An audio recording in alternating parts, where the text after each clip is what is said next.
చాట్లో మంత్రి పొంగులేటి శ్రీనివాసరెడ్డి కీలక విషయాలు తెలిపారు. అర్బన్ ప్రాంతాల్లో సైతం ఇందిరమ్మ ఇండ్లు నిర్మిస్తామన్నారు ఆయన. పేదల నివాసం ఉంటే కోర్ అర్బన్లో సైతం నిర్మిస్తామని, ప్రభుత్వ భూమి అయిన గ్రౌండ్+4 నిర్మిస్తామన్నారు. రాజధాని హైదరాబాద్ పరిధిలో మొత్తం 16 స్లమ్స్ గుర్తించామన్నారు పొంగులేటి. త్వరలో ఇందిరమ్మ ఇండ్లు ప్రారంభిస్తామని, తెలంగాణలో మరో 5 నగరాల్లో ఇందిరమ్మ గృహ నిర్మాణం చేపడతామన్నారు. ఈ ప్రభుత్వానికి పేదలే ముఖ్యమని, త్వరలో అన్ని జిల్లాల్లో తాను అధికారులు పర్యటిస్తామన్నారు మంత్రి పొంగులేటి శ్రీనివాసరెడ్డి.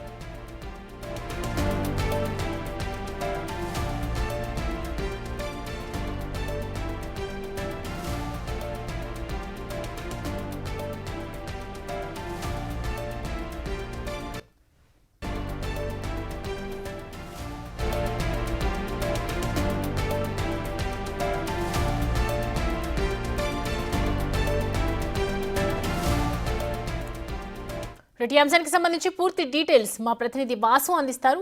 వాసు, త్వరలో ఇందిరమ్మ ఇండ్లు నిర్మాణం ప్రారంభం కాబోతున్నాయని చెప్తున్నారు పొంగులేటి శ్రీనివాసరెడ్డి. దానికి సంబంధించిన డీటెయిల్స్ ఏంటి?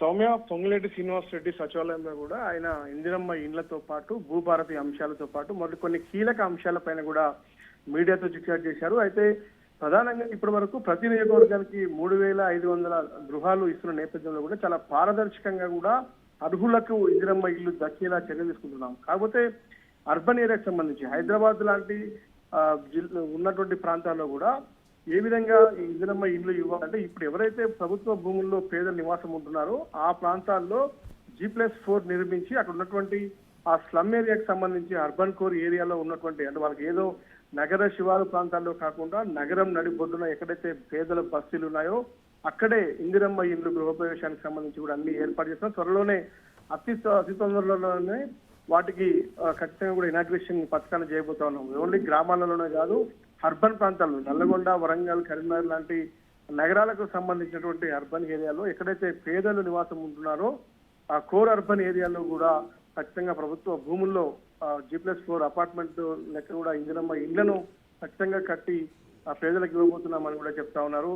ఇక మిగతా అంశాలు చూసినట్టయితే ఇక ఏదైతే ఈ భూభారతిని ఏదైతే ధరణి ప్లేస్ లో కూడా భూభారతి అమల్లోకి వచ్చిందో ఇటీవల కాలంలో కూడా 4 ప్రాజెక్టు పైలట్ ప్రాజెక్టుల కింద జరిగినటువంటి 4 మండలాల్లో కూడా రానున్న రోజుల్లో కూడా సమస్యలు పూర్తిగా పరిష్కరించే విధంగా కూడా ఆదాబాయిదాల విషయంలో ఉన్నటువంటి కోర్టు కేసుల విషయంలో కావచ్చు, భూముల అంశానికి సంబంధించి వస్తున్నటువంటి అభ్యంతరాలకు సాధ్యమైన తొందరలో కూడా భూభారతి చట్టాన్ని ప్రజల్లోకి తీసుకురాబోతున్న నేపథ్యంలో కూడా ప్రతి ఒక్కరు కూడా చేసుకున్నటువంటి ప్రతి కంప్లైంట్ కూడా సమస్యలించే విధంగా ఖచ్చితంగా ముందుకెళ్తున్నామని కూడా ఆయన చెప్పడం జరిగింది. ఇక కాళేశ్వరం అంశానికి సంబంధించి కూడా ఆయన పోర్ట్ఫోలియో సంబంధం లేకపోయినప్పటికీ కేసీఆర్ నోటీసుల విషయానికి సంబంధించి కూడా చాలా ఘాటుగా స్పందించారు.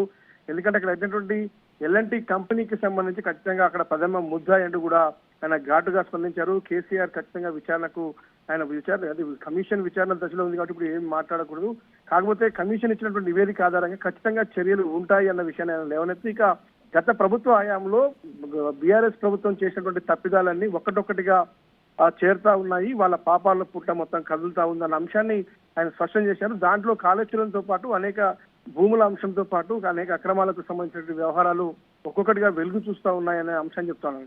ఇక ఈడీ అంశానికి సంబంధించి అయితే ఇప్పటికే ఈడీ విచారణకు సంబంధించి ఈడీతో కేటీఆర్ తో పాటు కేసీఆర్ కుటుంబానికి అవినాభావ సంబంధం ఉంది.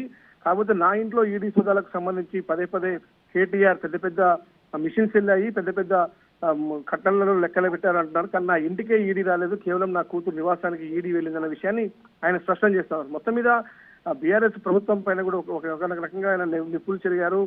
పూర్తిగా కేసీఆర్ పవర్ పాయింట్ ప్రజెంటేషన్ చేస్తాను అని ఇటీవల కాలంలో చెప్తున్న నేపథ్యంలో కాళేశ్వరం సంబంధించి కూడా అక్కడ ఏముందని పవర్ పాయింట్ ప్రజెంటేషన్ చేశారు, అక్కడ ఏమీ లేదు అన్న విషయాన్ని కూడా పొంగులేటి ప్రస్తుతం అయితే చెప్తున్న పరిస్థితి అయితే ప్రధానంగా ఆయన చెప్పదలుచుకుంది ఏంటంటే ఇందిరమ్మ ఇండ్లకు సంబంధించి అర్బన్ ఏరియాకు సంబంధించి కోర్ అర్బన్ ఏరియాలో కూడా హైదరాబాద్ లాంటి మెట్రో నగరాల్లో సిటీల్లో కూడా నడిబొడ్డున కూడా స్లమ్ ఏరియాస్ కు సంబంధించి ఇందిరమ్మ ఇండ్లను నిర్మించబోతున్నాం, అది త్వరలోనే ప్రారంభించబోతున్నాం అనే అంశాన్ని చెప్తున్నాయి. ఇక భూభారతి అంశానికి సంబంధించి ఏదైతే ధరణిలో ఉన్నటువంటి లోపాలను సరిచేస్తూ కూడా భూభారతి ప్రజల ముందుకు రాబోతుంది. అది కూడా భూ సమస్యలకు సంబంధించి రైతులకు ప్రజలకు రిజిస్ట్రేషన్లకు సంబంధించి కూడా ఎక్కడ కూడా ఎలాంటి చిన్న ఇబ్బందులు లేకుండా చాలా పారదర్శకంగా పైలట్ ప్రాజెక్టుల కింద నిశ్చితంగా పరిశీలించి మాత్రమే అమల్లోకి రాబోతున్న విషయాన్ని ఆయన చెప్తా ఉంటూ ఇక సాదా బైదారుల విషయంలో కూడా ఇప్పటికే 9 లక్షల పై చిలుకున్నటువంటి ఏదైతే ఫిర్యాదులు ఉన్నాయో అవి కోర్టు కేసు పరిధిలో ఉన్నది కాబట్టి ఆ కేసుకు సంబంధించి కూడా వేకేట్ చేసే ప్రయత్నంలో భాగంగా ప్రభుత్వం ప్రయత్నాలు సాగిస్తోంది. ఆ సమస్యను కూడా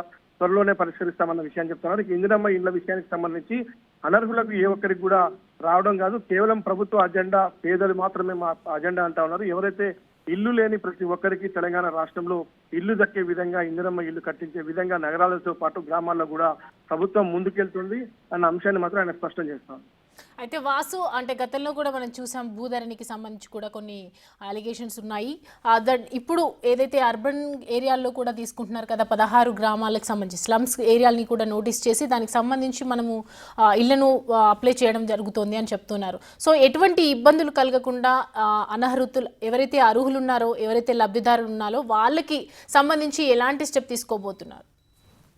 ఎస్, ఓన్లీ హైదరాబాద్ నగరానికి సంబంధించి అంటే గతంలో ఏదైతే ఇప్పటిదాకా 10 ఏళ్ల పాలనలో కూడా ఎప్పటికైతే పేదలకు ఎలాంటి ఇల్లు నిర్మించలేదు కాబట్టి ఇక్కడ స్లమ్ ఏరియాస్ లో మురికి కాలనీలో ఉంటున్నటువంటి ఎవరైతే పేదలు ఉన్నారో అక్కడనే ప్రజెంట్ వాళ్ళు ఎక్కడైతే నివాసం ఉన్నారో ప్రభుత్వ భూమి అయినా లేదంటే వాళ్ళు ఎక్కడ స్లమ్ ఏరియాస్ లో ఉన్నా అక్కడ అదే ప్రాంతంలో కూడా అపార్ట్మెంట్లు నిర్మించే స్థలాలకు సంబంధించి మొత్తం హైదరాబాద్ జిల్లాకు సంబంధించి 16 స్థానాలను ఇప్పటికే గుర్తించారు. ఇక మిగతా జిల్లాలకు సంబంధించి తెలంగాణ వ్యాప్తంగా 4 నుంచి 5 ప్రధాన నగరాల్లో కూడా ఇలాంటి స్లమ్ ఏరియాస్ గుర్తించి కూడా అక్కడ ప్రభుత్వ భూమి ఉన్నా ఎలాంటి భూమి ఉన్నా సరే ఖచ్చితంగా పేదలకు అపార్ట్మెంట్ G+4 లేదా 5 కట్టించి ఖచ్చితంగా పేదలకు అందిస్తామన్న విషయాన్ని ఆయన స్పష్టం చేస్తా ఉన్నారు. ఇక భూభారతి అంశానికి సంబంధించి ధరణిలో ఉన్నటువంటి లోపాలను సరిచేసి భూభారతిలో పేదలకు కానీ రైతులకు కానీ ఎలాంటి ఇబ్బందులు లేకుండా పక్కాగా రిజిస్ట్రేషన్ జరిగే విధంగా ఏర్పాట్లు చేశామన్న విషయాన్ని మాత్రం మంత్రి స్పష్టం చేస్తారు.